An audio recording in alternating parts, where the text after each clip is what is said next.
This week, it was a series of firsts across the board for the World of Outlaws and DIRTcar racing. The World of Outlaws Sprint Car Series reached the West Coast, while the World of Outlaws late models took on the Black Diamond 125 at Tyler County. And the Super DIRTcar Big Blocks finally got the big one in at Lebanon Valley. This and more next on this week's edition of 4Y Weekly.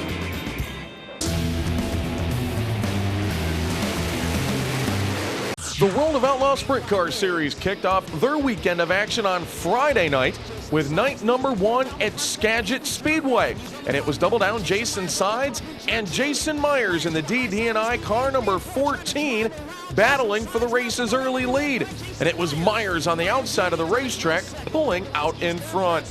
With Myers leading, there was trouble in corner number 2. Cody Dara, who just picked up his first career Outlaws win for Casey Kane Racing a week ago, ends up on his lid out of corner number 2.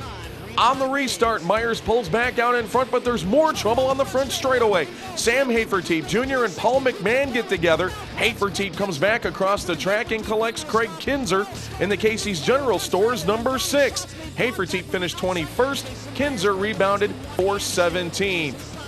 Up front, Myers looking very good in the 14 machine, but it was clear that Craig Delansky was the man on the move in the big game tree stands. Car number 7 here pulling to the bottom side to take the race lead, looking for his 8th win of the season. You can give it to him. The driver out of Elk River, Minnesota, streaks across the line for win number 8 on the year, leading all drivers in the series. Jason Myers came home second ahead of Steve Kinzer, Jason Sides, and Paul McMahon. Yeah, we sure did. I mean, Jason was running a good race there and had a good race car. And, you know, it seemed like it was a long race. There was a lot of yellow flags there early on, but felt like we had a good car and a good starting spot there. So, you know, once we got into lap traffic, it seemed like things worked out our way.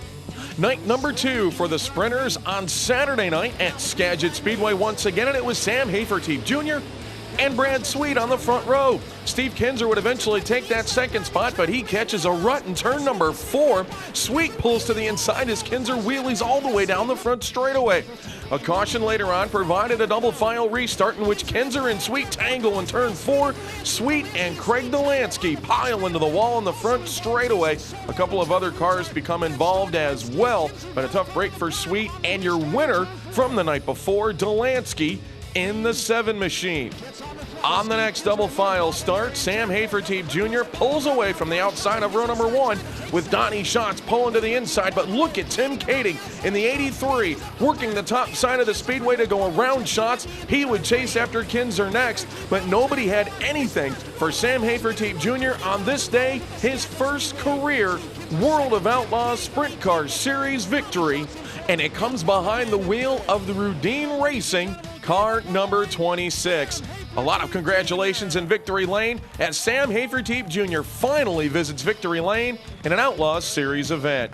Kinzer came home second, Tim Kading a great run in third ahead of Donnie Schatz, and Paul McMahon in car number 83 rounding out the top 5. It's been a long time coming, and to get it for these guys, and you know, and for Travis Roots, you know, it really means a lot to these guys, and you know, his grandma's down here. It just is a cool deal. You know, it's a pretty emotional win for me, being my first win, and it meaning so much for so many people. It's just awesome.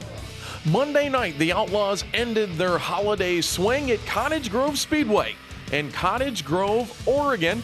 And it was Craig Kinzer in the Casey's General Stores number 6 going away from the pole position inside of double down Jason Sides. And Kinzer in the 6 machine pulled out in front early on looking for his first Outlaws win of the season. But his father, Steve, the 20-time Outlaws champion, may have had something different to say about that, trying to charge to the race lead on the outside of the speedway. And eventually the King would make it happen, riding the cushion out of corner number 4. Steve charges on to the race lead on the outside, going out of corner number 2. But later on in traffic, the Casey's General Stores machine was back on the move, pulling to the outside of the racetrack just like Dad did into corner number 3. Steve gets a little loose. Son Craig makes his way by.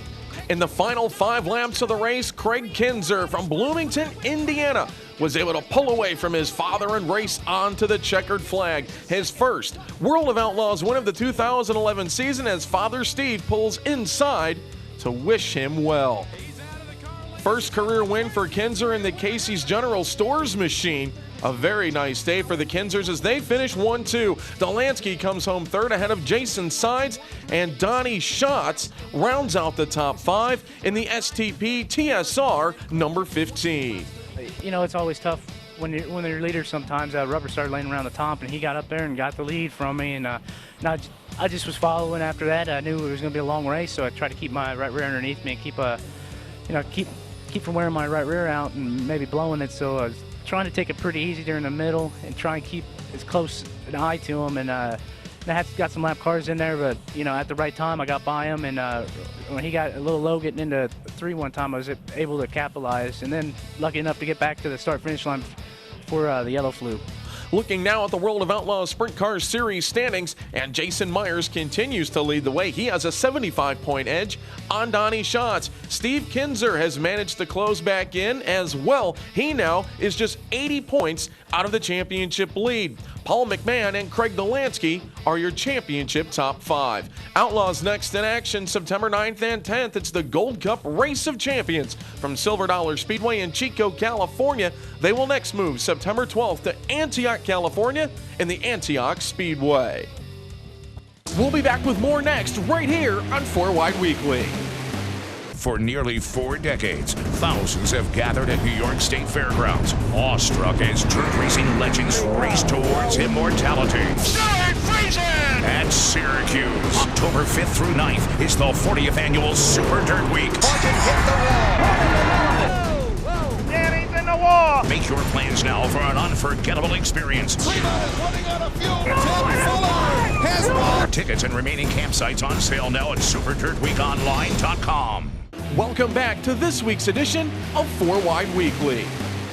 The World of Outlaws late models were back in action on Saturday night with the Black Diamond 125 at Tyler County Speedway, featuring 2 40-lap qualifying events, of which the top 8 in each would move to the 45-lap 16-car finale. And it was Davey Johnson and Pat Dorr starting on row number 1. Johnson in the 1J battling right here with the 29 of Darrell Lanigan. Eventually, Johnson would move to the race lead, pulling to the inside of the World of Outlaws rookie in the 11 into corner number 1.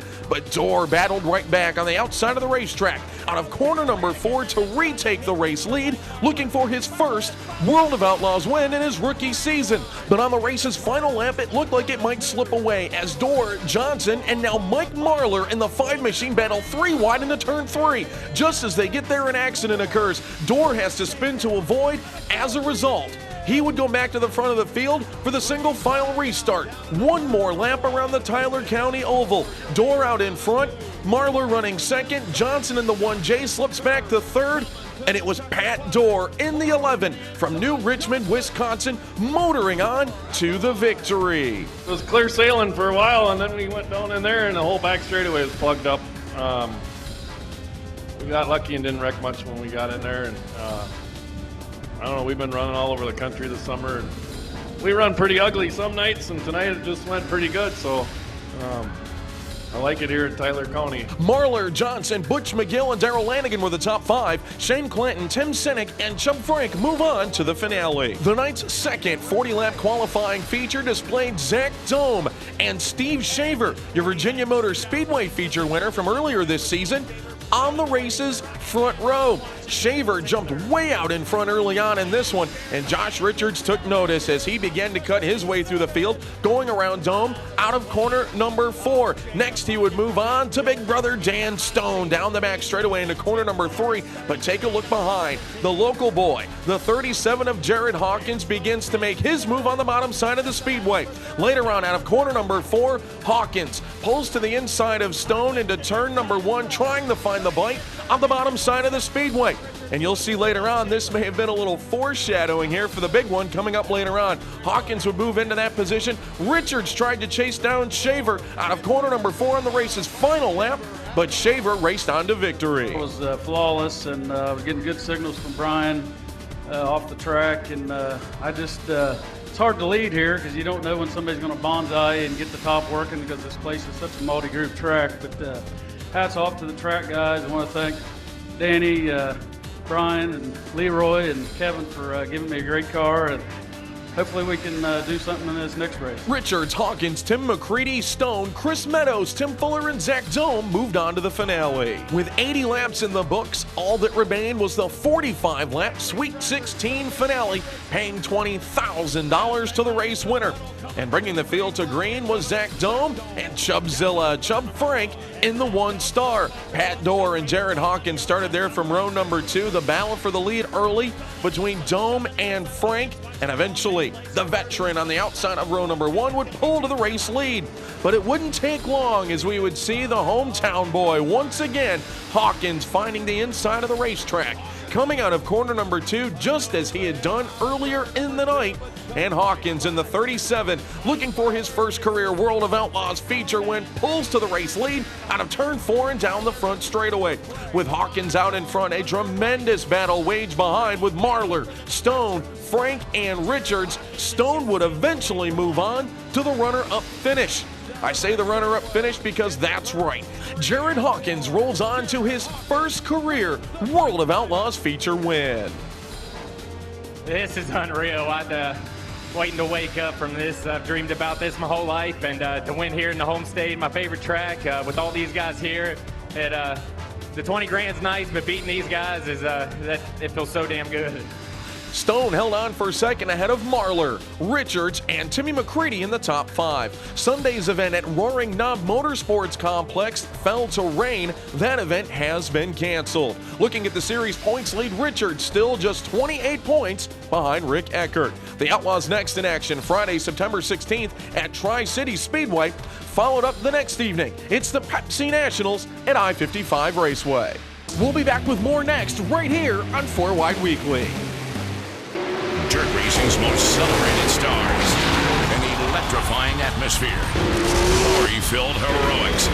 A spectacle unlike any other. It's the World of Outlaws World Finals. All dirt roads lead to Charlotte as the World of Outlaws sprint cars, late models, and super dirt big block modifieds converge for one mind-blowing weekend. 3-day reserve seat packages, including your free pit pass, are on sale now at CharlotteMotorspeedway.com. November 3rd, 4th, and 5th. The dirt track at Charlotte. Welcome back to this week's edition of 4 Wide Weekly. Thursday night, the Super DIRTcar Series Big Block Modifieds finally able to get in the Mr. Dirt Track USA from Lebanon Valley Speedway, and no surprise, early on out in front, the 74 of J.R. Hefner, the local hero, looking for his second consecutive Mr. Dirt Track USA title. Behind him, a great battle waged on between Andy Bichetti and Brett Hearn, as well as Matt Shepard and Donnie Corellis. That was a battle that eventually Hearn would win, pulling to the inside of Bichetti for the runner-up spot late in the event. But out in front, nobody had anything for Hefner as he streaks across the line for the $17,500 payday.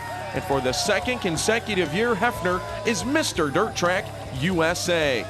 Hearn into the race in second ahead of Bichetti, Shepard, and Donnie Corellis in the top 5.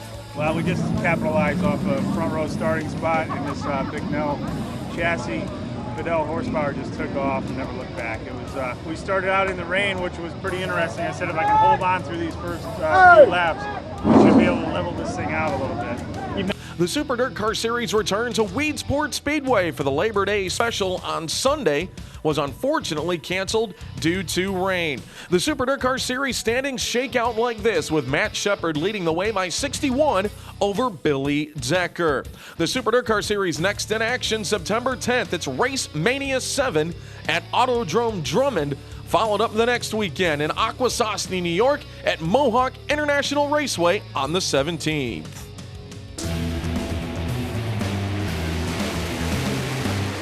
This week's 4Wine.tv Power Ranking sees your World of Outlaws Series winners Steve Kinzer and Jared Hawkins leading the way. Super DIRTcar Series point leader Matt Shepard rides in position number 3, Josh Richards in 4th, and a first-time Outlaws winner, Sam Haferteep Jr., rounds out the top 5.